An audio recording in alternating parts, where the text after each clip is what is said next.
عام طور پر جب ہم کسی بینک اکاؤنٹ کے بارے میں سوچتے ہیں نا تو ہمارے ذہن میں تجوریوں یا مطلب شیئرز یا سونا جمع کرنے کا خیال آتا ہے. ہم سوچتے ہیں کہ سرمایہ کاری کا مطلب بس مارکیٹ میں پیسہ لگانا ہے. جی بالکل ایسا ہی ہے. لیکن اگر یہ کہا جائے کہ دنیا کا سب سے بڑا سب سے محفوظ اور طویل المدتی منافع بخش بینک اکاؤنٹ دراصل وہ مٹی ہے جس پر ہم روز چلتے ہیں. اور بدقسمتی سے ہم نے دہائیوں سے اس اکاؤنٹ سے صرف نکالا ہے, مطلب اس میں کچھ جمع نہیں کروایا.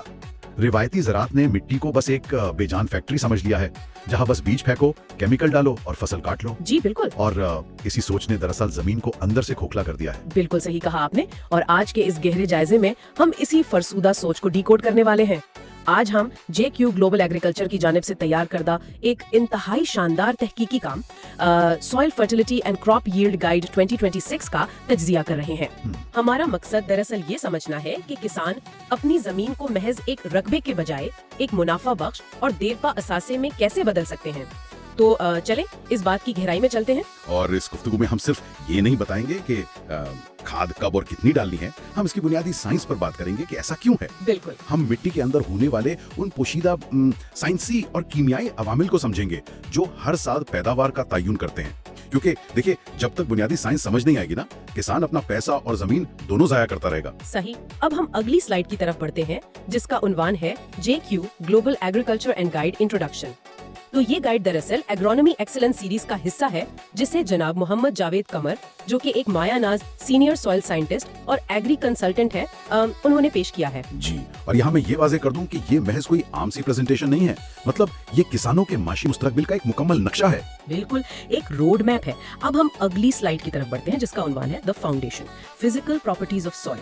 ہم ہمیشہ سنتے ہیں کہ فلانی زمین ریتلی ہے, فلانی چکنی ہے, لیکن جاوید قمر صاحب کی اس ریسرچ میں طبعی خصوصیات کو اتنی اہمیت کیوں دی گئی ہے؟ کیا مٹی صرف مطلب مٹی نہیں ہوتی؟ نہیں, بالکل نہیں. دیکھیں, مٹی ایک زندہ ماحولیاتی نظام ہے, ایک لیونگ ایکو سسٹم. اس کی طبعی خصوصیات میں سب سے اہم چیز سوئل ٹیکسچر ہے, یعنی ریت, پھل اور چکنی مٹی کا آپس میں تناسب. لیکن اس سے بھی زیادہ اہم چیز جس پر کسان بالکل توجہ نہیں دیتے وہ ہے پوروسٹی یا مسامیت, یعنی مٹی کے ذرات کے درمیان موجود خالی جگہ. اچھا, مجھے یہاں تھوڑی الجھن ہو رہی ہے. جڑوں کو تو زمین کے اندر مطلب مضبوطی سے پکڑ بنانی ہوتی ہے نا؟ جی جی. پھر یہ خالی جگہ یا مسامیت اتنی اہم کیوں ہے؟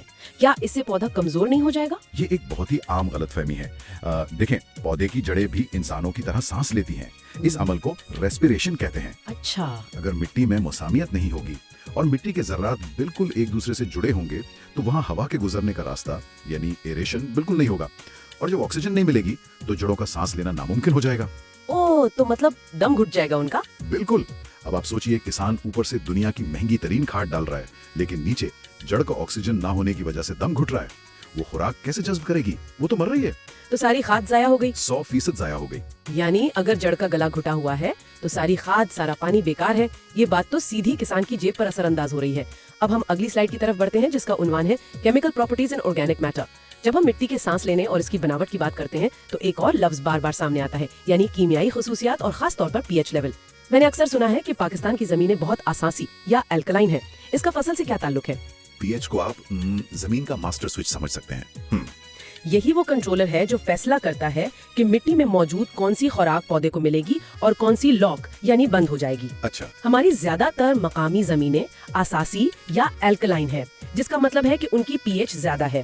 تو جب پی ایچ زیادہ ہوتی ہے تو آپ مٹی میں جتنی مرضی کھاد ڈالیں وہ کیمیائی طور پر بندھ جاتی ہے اور پودے کی جڑوں تک نہیں پہنچ پاتی. تو اس ماسٹر سوئچ کو ٹھیک کیسے کیا جائے؟ ریسرچ میں آرگینک میٹر یعنی نامیاتی مادے کو مربوط غذائیت کی اصل جان یا لائف بلڈ کہا گیا ہے. جی, نامیاتی مادہ ہی وہ واحد جادو ہے جو اس زیادہ پی ایچ کے اثرات کو کم کر سکتا ہے. آپ اسے ایک سپنج کی طرح سمجھیں. ایک سپنج کی طرح یعنی جیسے ہم برتن دھونے والا سپنج پانی میں ڈالتے ہیں تو وہ سارا پانی اپنے اندر کھینچ لیتا ہے. بالکل وہی چیز. نامیاتی مادہ مٹی کے اندر بالکل اسی سپنج کی طرح کام کرتا ہے. یہ نہ صرف نمی کو طویل عرصے تک برقرار رکھتا ہے بلکہ یہ مٹی کے اندر جراثیمی زندگی یعنی مائکروبس کو زندہ رہنے کی جگہ اور خوراک بھی فراہم کرتا ہے. زبردست. اور ہمارے ہاں زمینوں میں اس کی شدید کمی ہو چکی ہے. اسے واپس لانے کے لیے فارم یارڈ مینیو یعنی گوبر کی کھاد, پولٹری کی کھاد, کمپوسٹ اور سبز کھاد کا استعمال ناگزیر ہے. اس کے بغیر مٹی بنیادی طور پر بانجھ ہے. اب ہم اگلی سلائیڈ کی طرف بڑھتے ہیں جس کا عنوان ہے major and minor nutrients NPK and zinc. جب مٹی کا سپنج تیار ہو جائے تو اگلا مرحلہ خوراک کا آتا ہے. ریسرچ میں NPK یعنی نائٹروجن، فاسفورس اور پوٹاشیم کو میجر نیوٹرینٹس کہا گیا ہے۔ جی بالکل، متوازن NPK سے فصل کی نشوونما ہوتی ہے اور پوٹاشیم سے پھلوں اور سبزیوں کا معیار بہتر ہوتا ہے۔ یہ تو عام فہم بات ہے، لیکن یہاں ایک اعداد و شمار نے مجھے واقعی حیران کر دیا ہے۔ ریسرچ کہتی ہے کہ انسانی صحت کے لیے گندم میں 40 سے 60 ملی گرام زنک ہونا ضروری ہے، لیکن اب یہ صرف 25 ملی گرام رہ گیا ہے۔ یہ تو سیدھا سیدھا ہماری خوراک میں سے غذائیت غائب ہونے کی بات ہے۔ یہ انسانی صحت کے لیے ایک بہت بڑا خطرہ ہے۔ دیکھیں، جب ہماری مٹی میں زنک نہیں ہوگا تو وہ فصل میں کیسے آئے گا؟ ظاہر ہے۔ اور جب فصل میں نہیں ہوگا تو اسے کھانے والے انسانوں میں زنک کی کمی ہوگی۔ اور یہ کیوں ہو رہا ہے؟ جیسا کہ ہم نے پہلے بات کی، ہماری زمینوں کا الکلائن ہونا، زیادہ پی ایچ کی وجہ سے زنک، آئرن اور بورون زمین میں ہونے کے باوجود لاک ہو جاتے ہیں۔ تو اس کا حل کیا ہے پھر؟ اگر ہم زنک زمین میں ڈالیں گے تو وہ بھی لاک ہو جائے گا، پھر فصل تک زنک کیسے پہنچایا جائے؟ یہاں سائنس کسان کی مدد کو آتی ہے۔ جب ہمیں معلوم ہے کہ زمین زنک کو لاک کر رہی ہے تو ہم اسے بائی پاس کر دیتے ہیں۔ اچھا جی، اس کے لیے فولیئر سپریز یعنی پتوں پر براہ راست سپرے کا طریقہ استعمال کیا جاتا ہے۔ پتوں کے ذریعے زنک سیدھا پودے کے نظام میں شامل ہو جاتا ہے۔ اور دوسرا طریقہ سیڈ پرائمنگ ہے، یعنی بیج بونے سے پہلے اسے زنک اور دیگر غذائی محلول میں بھگو دیا جائے۔ اوہ، یہ تو بہت سمارٹ طریقہ ہے۔ بالکل، اس طرح بیج جب اگنا شروع ہوتا ہے تو اس کے پاس اپنی خوراک کا ذخیرہ پہلے سے موجود ہوتا ہے۔ زبردست، یعنی زمین کو بائی پاس کر کے سیدھا پودے کی رگوں میں خوراک پہنچانا۔ اب ہم اگلی سلائیڈ کی طرف بڑھتے ہیں جس کا عنوان ہے soil testing and the 4R principles.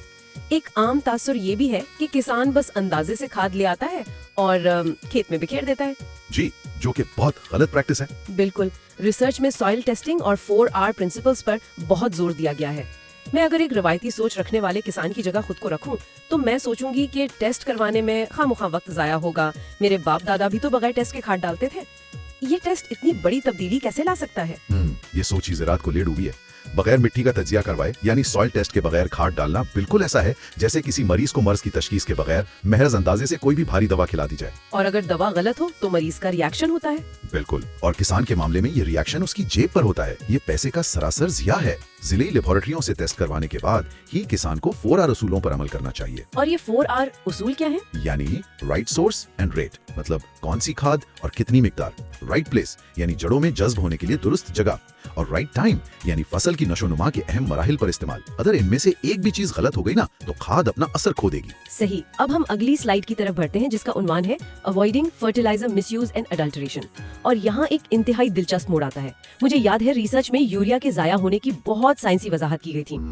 ہم عموماً دیکھتے ہیں کہ کسان ریتیلی زمین میں پانی لگاتا ہے اور اوپر سے یوریا پھینک دیتا ہے، یہ سمجھتے ہوئے کہ پودے کو نائٹروجن مل گئی، لیکن اصل میں وہاں کیا ہو رہا ہوتا ہے؟ وہاں دو انتہائی خطرناک عمل ہو رہے ہوتے ہیں۔ اگر زمین ریتیلی ہے تو پانی کے ساتھ یوریا تیزی سے زمین کے نچلے تہوں میں بہہ جاتا ہے، جسے لیچنگ کہتے ہیں۔ اچھا، وہ جڑوں کی پہنچ سے دور ہو جاتا ہے اور پودے کو کچھ نہیں ملتا، الٹا کھیت میں موجود اضافی نائٹروجن خطرناک کیڑوں کو اپنی طرف راغب کرتی ہے۔ اوہ، مطلب فائدہ ہونے کے بجائے نقصان ہو رہا ہے۔ اور اگر گرمی کا موسم ہو تو میں نے ریسرچ میں پولیٹائزیشن کا لفظ پڑھا تھا۔ جی ہاں، یہ دوسرا نقصان ہے۔ زیادہ درجہ حرارت میں جب یوریا سطح پر پڑا رہتا ہے تو وہ کیمیائی عمل کے ذریعے امونیا گیس بن کر ہوا میں اڑ جاتا ہے۔ مطلب کھاد ہوا میں اڑ نہیں۔ بالکل، کسان سمجھ رہا ہوتا ہے اس نے کھیت میں کھاد ڈالی ہے جبکہ وہ کھاد ہوا میں تحلیل ہو چکی ہوتی ہے۔ اس کا حل یہ ہے کہ فاسفورس جیسی کھادوں کو زمین کی سطح پر بکھیرنے کے بجائے 2 سے 3 سینٹی میٹر گہرائی میں دبایا جائے، جسے بینڈ پلیسمنٹ کہتے ہیں۔ صحیح، اور ایک اور خطرہ جس کا ذکر ریسرچ میں سختی سے کیا گیا ہے وہ نقلی DAP کھاد ہے۔ منافع خور اصل DAP میں سستا جپسم ملا کر بیچ رہے ہیں۔ کسانوں کو لگتا ہے کہ وہ زمین کو طاقت دے رہے ہیں، لیکن وہ دراصل مٹی کا بیڑا غرق کر رہے ہوتے ہیں۔ اسی لیے کھاد صرف مستند ڈیلر سے لینی چاہیے اور مٹی کے ٹیسٹ کے مطابق ڈالنی چاہیے۔ بالکل، اب ہم اگلی سلائیڈ کی طرف بڑھتے ہیں جس کا عنوان ہے restoring soil, green مینیورنگ and rotation. لیکن فرض کریں کہ ایک کسان کی زمین دہائیوں کے غلط استعمال سے بالکل خراب ہو چکی ہے، اس کی زرخیزی ختم ہو چکی ہے، کیا اسے واپس اصلی حالت میں لانے کا کوئی قدرتی طریقہ ہے؟ جی بالکل ہے۔ ریسرچ میں گرین مینیورنگ یعنی سبز کھاد اور کراپ روٹیشن کی بات کی گئی ہے۔ یہ سبز کھاد کیسے کام کرتی ہے؟ دیکھیں، سبز کھاد کا طریقہ قدرت کا اپنا علاج ہے۔ کسان کچھ مخصوص سبز فصلیں، خاص طور پر پھلی دار فصلیں یا لیگیومینس گرین مینیورز جیسے جنتر، گوارا یا برسیم اگاتا ہے اور پھر ان کے جوان ہونے پر ان پر ہل چلا کر انہیں زمین میں ہی دبا دیتا ہے۔ ان پھلی دار پودوں کی جڑوں میں ایک کمال کا حیاتیاتی نظام ہوتا ہے۔ وہ فضا میں موجود نائٹروجن گیس کو کھینچ کر اسے کیمیائی شکل میں مٹی کے اندر شامل کر دیتے ہیں۔ واہ، یہ تو واقعی قدرت کی اپنی کھاد بنانے کی فیکٹری ہے۔ بالکل، اور جب وہ فصل زمین میں گلتی ہے تو وہ نامیاتی مادے کا وہ بہترین سپنج بنا دیتی ہے جس کا ذکر ہم نے پہلے کیا تھا۔ زبردست، اور فصلوں کا ہیر پھیر یعنی کراپ روٹیشن، یہ صرف زمین کی زرخیزی کے لیے نہیں بلکہ ریسرچ کے مطابق یہ کیڑوں کے حملے روکنے کے لیے بھی ہے۔ یہ میکینزم کیسے کام کرتا ہے؟ کیڑے کو کیسے پتا کہ فصل بدل گئی ہے؟ یہ ایک بہت دلچسپ حیاتیاتی جنگ ہے۔ فرض کریں ایک مخصوص کیڑا ہے جو صرف کپاس پر حملہ کرتا ہے۔ وہ کیڑا سردیوں میں مٹی کے اندر انڈے دے کر چھپ جاتا ہے، اس امید پر کہ اگلی بار پھر کپاس لگے گی اور اس کی نسل چلے گی۔ صحیح۔ لیکن کسان کپاس کے بجائے وہاں کوئی ایسی فصل لگا دیتا ہے جو اس کیڑے کی خوراک نہیں ہے۔ اب جب کیڑا زمین سے نکلتا ہے تو اسے اپنی خوراک نہیں ملتی اور وہ بھوک سے مر جاتا ہے۔ کیا بات ہے! جی، اس طرح خطرناک کیڑوں اور بیماریوں کا لائف سائیکل ٹوٹ جاتا ہے اور کسان کا مہنگے کیڑے مار ادویات کا خرچہ بچ جاتا ہے۔ یہ تو ایک تیر سے دو شکار والی بات ہے۔ اب ہم اگلی سلائیڈ کی طرف بڑھتے ہیں جس کا عنوان ہے the impact of salinity and water logging. اگر ہم مقامی زراعت کے سب سے بڑے ولن کی بات کریں تو وہ ہے سیم اور تھور۔ بالکل، یہ ایک ایسا عذاب ہے جو ہنستی کھیلتی فصلوں کو کھا جاتا ہے۔ یہ زہریلے نمکیات جڑوں کے نظام کو تباہ کیسے کرتے ہیں؟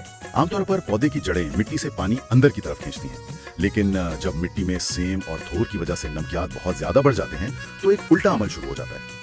نمک کی خاصیت ہے کہ وہ پانی کو اپنی طرف کھینچتا ہے، اس لیے جڑیں پانی پینے کے بجائے اپنے اندر کا پانی مٹی کے نمک کو دینا شروع کر دیتے ہیں۔ پودا پانی کے اندر کھڑے ہونے کے باوجود پیاس سے سوکھ جاتا ہے۔ اوہ، یہ تو واقعی خوفناک ہے اور معاشی طور پر بھی یہ کتنا بڑا نقصان ہے۔ گائیڈ کے مطابق کل روٹھی یعنی سلائن زمینوں میں روایتی کھادوں کا اثر اتنا کم ہو جاتا ہے کہ کسان کو مجبوراً اپنی NPK کھاد کی مقدار میں 25% لازمی اضافہ کرنا پڑتا ہے۔ جی، جو کہ کسان پر ایک بہت بڑا بوجھ ہے، اور اس کی بڑی وجہ ٹیوب ویل کا کھارا پانی بھی ہے جو مسلسل خطرناک نمکیات جمع کر رہا ہے۔ بالکل، اور دوسری طرف مسلسل پانی کا کھڑا رہنا یعنی واٹر لاگنگ ہے جو وہی دم گھٹنے والی صورتحال پیدا کرتا ہے جس پر ہم نے شروع میں بات کی تھی۔ جی، جڑوں کے سانس لینے کا عمل مکمل رک جاتا ہے۔ اب ہم اگلی سلائیڈ کی طرف بڑھتے ہیں جس کا عنوان ہے ریکلیمنگ سیلائن سوئلز۔ تو کیا ایسی بنجر اور کل روٹھی زمین کو دوبارہ منافع بخش بنایا جا سکتا ہے؟ ریسرچ میں جپسم کا ذکر ہے۔ ابھی ہم نے نقلی کھاد میں جپسم کے نقصانات کی بات کی، تو یہاں جپسم زمین کا علاج کیسے بن گیا؟ یہ ایک شاندار کیمیائی عمل ہے جسے کسانوں کے لیے سمجھنا بہت ضروری ہے۔ نقلی کھاد میں جپسم اس لیے برا ہے کیونکہ آپ فاسفورس کے پیسے دے کر سستی چیز خرید رہے ہیں۔ صحیح۔ لیکن کلراٹھی زمین کے علاج کے لیے زرعی جپسم یعنی کیلشیم سلفیٹ ایک جادو کی طرح کام کرتا ہے۔ کلراٹھی زمین کے مٹی کے زراعت کے ساتھ زہریلا سوڈیم سختی سے چپکا ہوتا ہے جو زمین کو سخت اور بنجر بناتا ہے۔ جب ہم جپسم ڈالتے ہیں تو جپسم کے اندر موجود طاقتور کیلشیم مٹی کے ذرے پر حملہ کرتا ہے اور سوڈیم کو دھکا دے کر خود اس کی جگہ لے لیتا ہے۔ اسے کیمیکل ایکسچینج کہتے ہیں۔ اور پھر وہ سوڈیم کہاں جاتا ہے؟ کیا وہ وہیں پڑا رہتا ہے؟ نہیں، یہاں نہری پانی کا کردار شروع ہوتا ہے۔ جب سوڈیم مٹی کے ذرے سے الگ ہو جاتا ہے تو کسان کھیت کو نہری پانی سے بھر دیتا ہے۔ اسے ڈیپ فلشنگ کہتے ہیں۔ اچھا۔ وہ الگ ہوا زہریلا سوڈیم پانی میں حل ہوتا ہے اور جڑوں کی پہنچ سے بہت نیچے زمین کی گہرائی میں چلا جاتا ہے۔ لیکن رکیے، ایک سوال ذہن میں آتا ہے، اتنا زیادہ پانی کھیت میں کھڑا کرنا مطلب کیا یہ پانی کا ضیاع نہیں ہے، خاص طور پر آج کے دور میں؟ بظاہر یہ پانی کا ضیاع لگتا ہے، لیکن دراصل یہ زمین کی سرجری ہے۔ آپ ایک بیمار زمین کو آپریشن کے ذریعے ٹھیک کر رہے ہیں۔ ایک بار یہ عمل مکمل ہو جائے تو بنجر زمین ایک انتہائی منافع بخش اثاثے میں بدل جاتی ہے۔ اس کے بعد ٹیوب ویل اور نہری پانی کو باری باری ملا کر استعمال کرنے سے اس مسئلے کو قابو میں رکھا جا سکتا ہے۔ واقعی یہ تو کسی جادو سے کم نہیں ہے۔ اب ہم اگلی سلائیڈ کی طرف بڑھتے ہیں جس کا عنوان ہے soil microbes and earth worms. اور جب زمین ٹھیک ہو جائے تو اس میں زندگی لوٹ آتی ہے، اور اس زندگی کی سب سے بڑی علامت کینچوے یعنی ارتھ ورمز ہیں۔ بالکل۔ ریسرچ میں انہیں قدرت کے بے مثال حیاتیاتی انجینئرز یا بایولوجیکل انجینئرز کا درجہ دیا گیا ہے۔ یہ مزدور دن رات مفت میں کام کرتے ہیں، زمین کے اندر مائکروسکوپک ہوائی راستے بناتے ہیں جس سے زمین نرم ہوتی ہے۔ جی، صرف کینچوے ہی نہیں بلکہ مٹی میں مفید جراثیم یعنی مائکروبز موجود ہوتے ہیں۔ جب کسان زمین میں نامیاتی مادہ ڈالتا ہے تو مائکروبز اسے تیزی سے تحلیل کر کے پودوں کی خوراک بناتے ہیں۔ یہ ایک بہترین مٹی کی حتمی علامت ہے۔ بالکل صحیح۔